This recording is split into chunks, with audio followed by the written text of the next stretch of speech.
Okay, one of my favorite garden chores, digging up the carrots. We're into the middle of October now.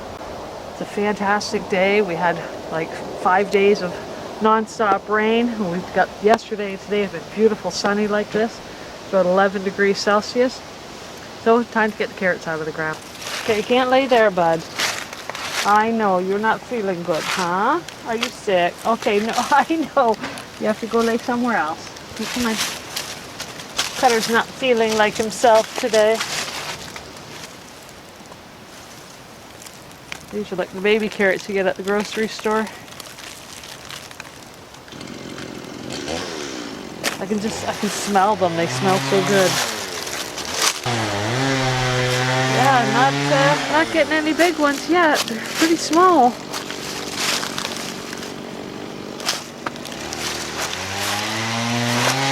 Start getting over here. Let's sit down.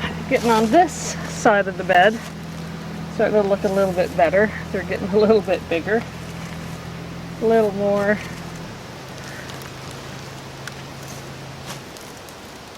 This looks like a big one. Not huge, but big enough. Keep the little ones and the big ones separate. So I think the little ones, we're just going to throw them in the freezer. Keep the larger ones for fresh.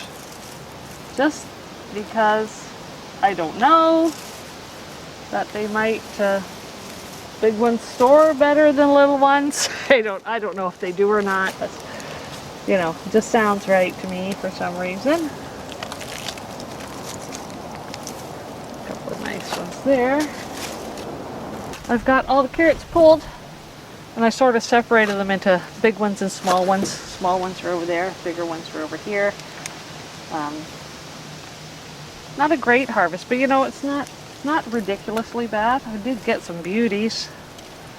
I'm just going to lay them out here, pull the tops off. Lay them out here to dry in the sun before we store them.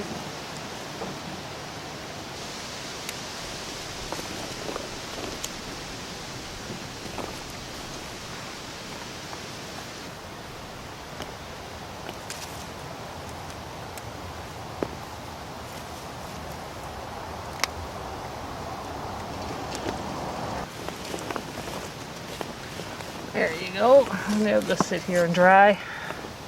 And then I'll collect them in a half an hour or so. Oh, that one's no good.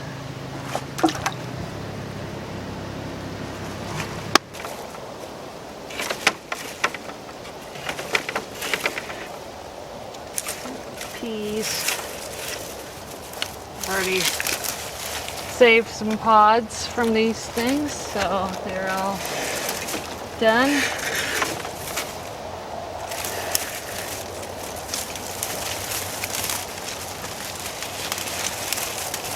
Have my seed for next year. Cucumbers.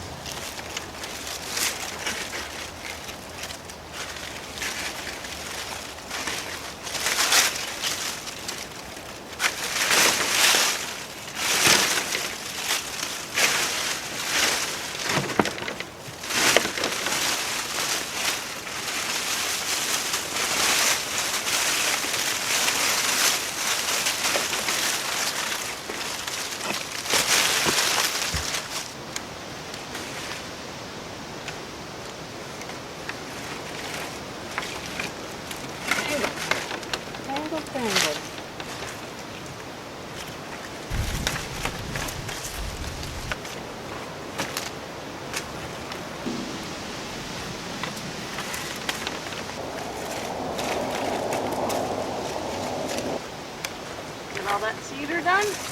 Well, what was worth cutting?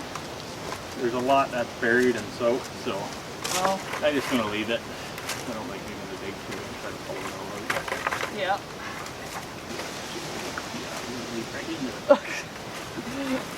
Yes, he was loving that earlier today too. It scratching just my finger between his eyes, and his eyes were all glazing over. And he was pretty happy. There's so many that got wasted today. The fruit flies out here are ridiculous too. Thriving on the tomatoes. Oh yeah. You can see them in the compost bin. They're ridiculous in there too.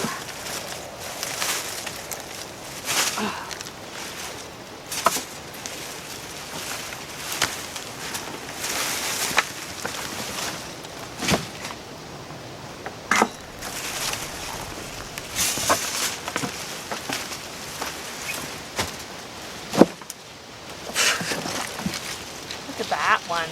Holy. Huge.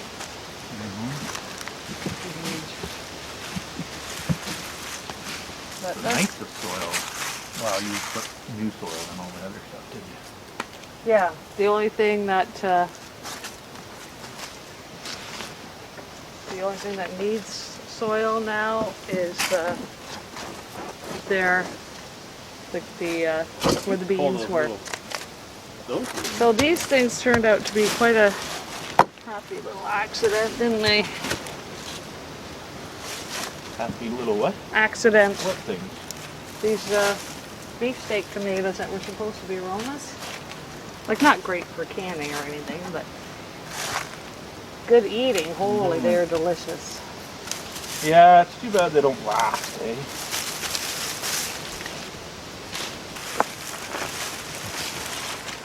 It's now that time.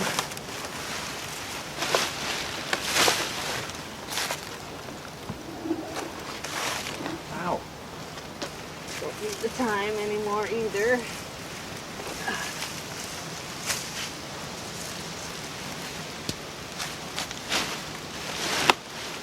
Perfect. Or... Hey, you're gonna have to use that camera. All right, tomatoes are done. You gotta drain your tank too.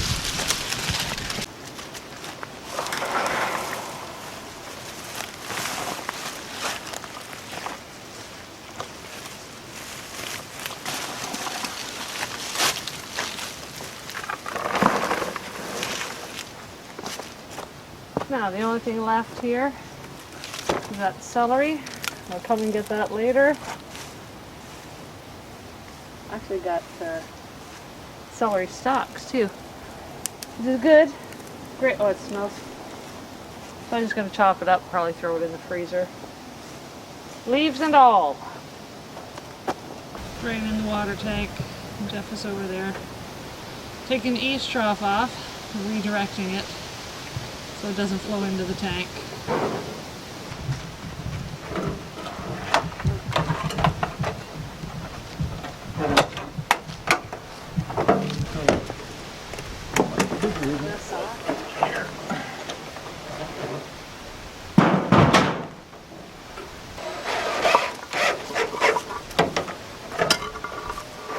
So, my camera battery's almost dead, so I'm gonna have to do this quick. I got the little carrots. We got about 15 acorn squash, 5 or 6 butternut squash, a couple of big ones, but a bunch of little ones. 1 muskmelon, which probably is going to amount to nothing, and my bean seeds, and kale is left, and celery is left. Other than that, the garden is empty, and almost a couple more things to do, and then that's it for the season. We'll put her to bed for the winter. Yeah. Hey, if you enjoy our videos, hit that like button, and don't forget to subscribe. Share with your friends.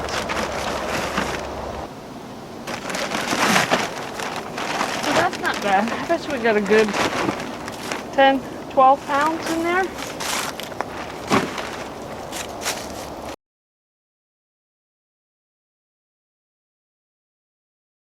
We're in the kitchen today, and we are making some pizza sauce.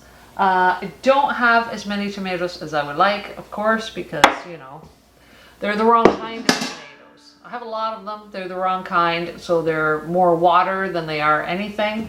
So I'm not going to get near as much as I needed for all the stuff I want to make. But today I'm making the pizza sauce. So I've got tomatoes I pulled out of the freezer, put them on the stove, got them heating up in this pot, and I've got out the old juicer, that I got from my dad and my stepmom Anne. And yeah, it's made for a little bit different setup than I have here, but this is the way it's going to be. So I've got the tomatoes thawed and cooked down a little bit, and now I'm going to run them through the juicer. So this juicer is actually made for a completely different setup than what I have. This is supposed to be hooked on here, and then that's supposed to be down on a lower surface so the juice can run out. I don't have that right now, so I'm going to try this with these two smaller bowls. This could be great, could be terrible. This is going to be just an awful lot of juice. So we have to get another pot. I see.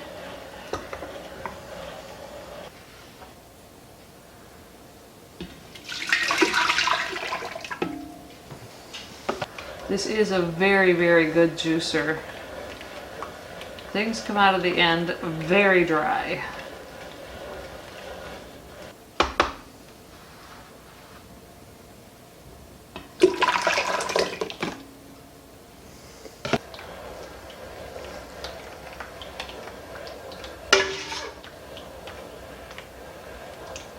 Two and a half liters in here. So I'm going to transfer it out of this pot and put it back in the original pot, which has been cleaned. And I want to use this bigger pot because it has a bigger surface area, so it will reduce quicker.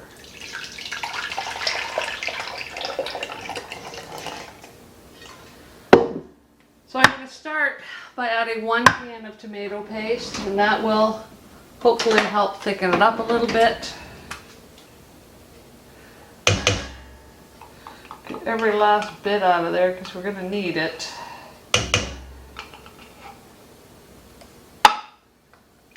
And I do not have any fresh oregano, so I'm using dried. So with 1.5 tablespoons of oregano. And I do have fresh thyme. We'll probably do about a tablespoon of that as well. Start with 1.5 teaspoons and we'll go from there. Some fresh pepper. And garlic powder. I'm not going to use fresh garlic. We love garlic, so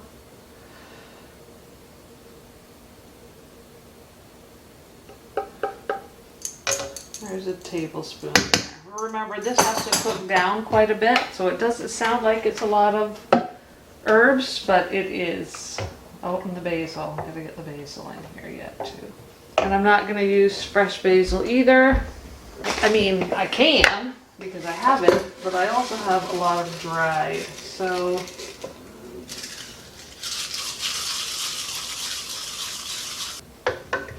All right, I'm gonna get this back on the stove and start reducing it.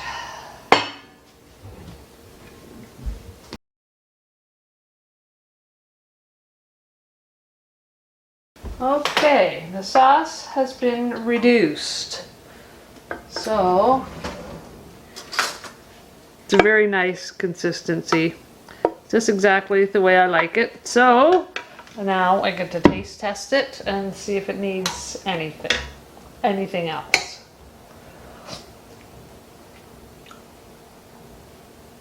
Ooh.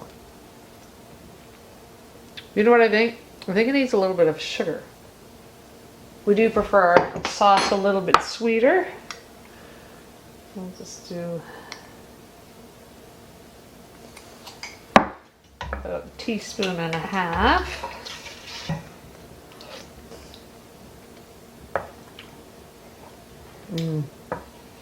Maybe just a tad more salt. Pickling salt.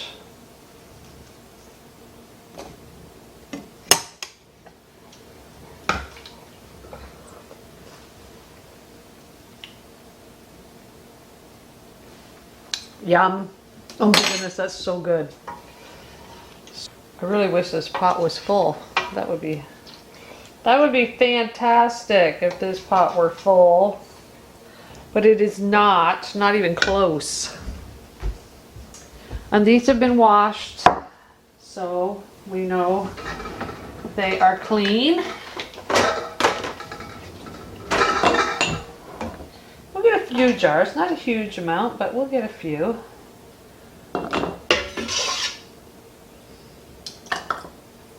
And make sure we get it all in there. And this is not super hot. It's quite warm, but it's not hot. So I'm going to just throw it in. Oh no. So I just went through all that and realized I forgot to put the acid in, which is really important when you're just water bath canning tomatoes. So I gotta get that. I use citric acid instead of lemon juice. So what do? To ensure safe acidity in whole, crushed, or juiced tomatoes, add 2 tablespoons of bottled lemon juice or half a teaspoon of citric acid per quart of tomatoes. For pints, use 1 tablespoon of bottled lemon juice or a 1/4 teaspoon of citric acid. So these are half pints or 1 cup, 250 ml. So that's 1/8 of a teaspoon per jar. Okay. So I'm going to put it in here. So I need 1, 2, 3, 4, 5, 6, 6/8. 1, 2, 3, 4, 5, 6. So you know what? One more just for good measure. Because too much is better than not enough, right? Let's do this again. And then I'll get back to you when these jars are filled. So, refilled jars with the proper amount of acid. I'm just going to wash all these rims.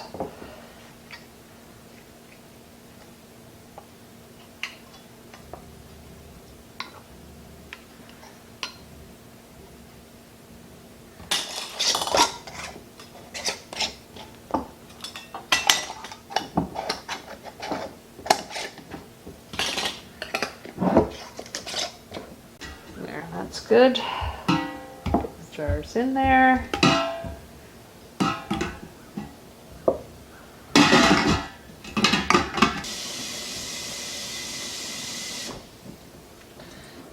All right, I'm so glad I got this pot. Got all the jars covered by about 1.5 inches of water and a cloth down in the bottom to stop the jars from touching the bottom, and we're just going to turn on the heat. Bring that up to a boil. 20 minutes are up. So now we're just going to take them out. All right. I'm just going to set them over here.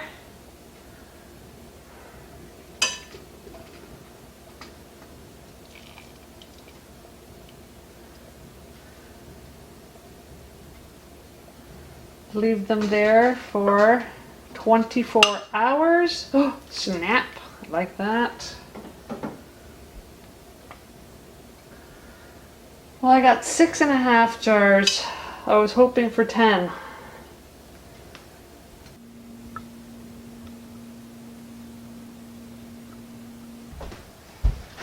Okay, now our next little bit of preserving, I guess, is our kale.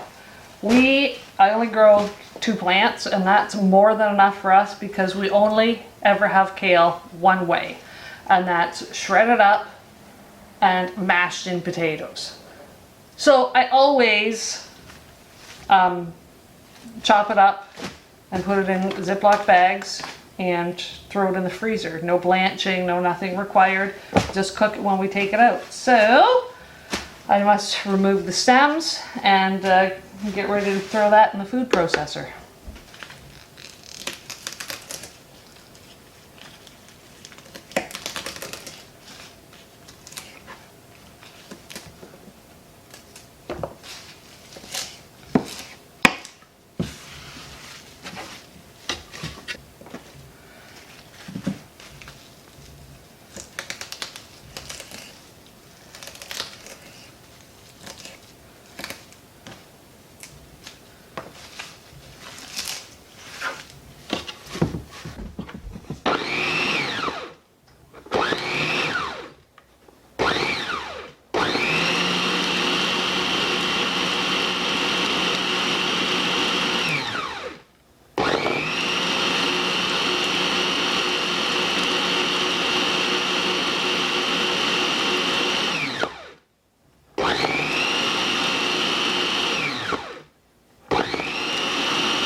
There, that's pretty close.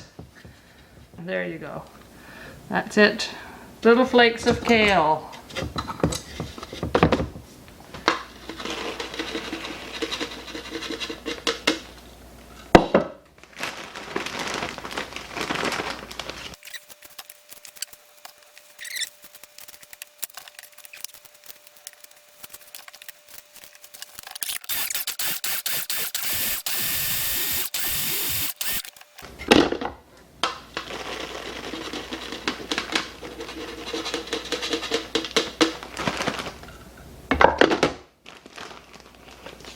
There we go. 2 little bags of kale. This is from one plant. This is enough for probably 5 or 6 meals. Got another plant out there that I'm going to do later. And yeah, that'll be yummy comfort food this winter. Yeah, I guess maybe I should tell you what I do with it. I just take about half of this bag, maybe a little less than half. Do up enough potatoes for Jeff and I, which is probably like 3 or 4 medium-sized potatoes. Put this in a pot and just let it cook, kind of like you would like collard greens or what do you call the other stuff? What's it called? It's not kale. It's not collard greens. It's, dang, what's it called? You put this in a pot, a little bit of salt, water, let it cook until it just starts to get tender, which is like probably half an hour. And then we take the potatoes, cook them in a separate pot, mash them all up with butter and salt and a little bit of milk or cream. And then drain the kale, make sure it's really, really dry. And mix that in with the potatoes and then serve that with butter and vinegar. I know vinegar on potatoes and kale sounds weird, but it's a meal that we grew up with. It's from Holland. My parents are both from Holland. And it's called boerenkool, which is farmer's kale, is what it's called. So yeah, I don't know if you ever want to try it. It's definitely an acquired taste because of the vinegar, but you can do it without vinegar too. It's delicious. And can I get in there with this thing? Maybe. Come on. There we go. Nope. Come on. I'm trying to get this without knocking it over. Got it.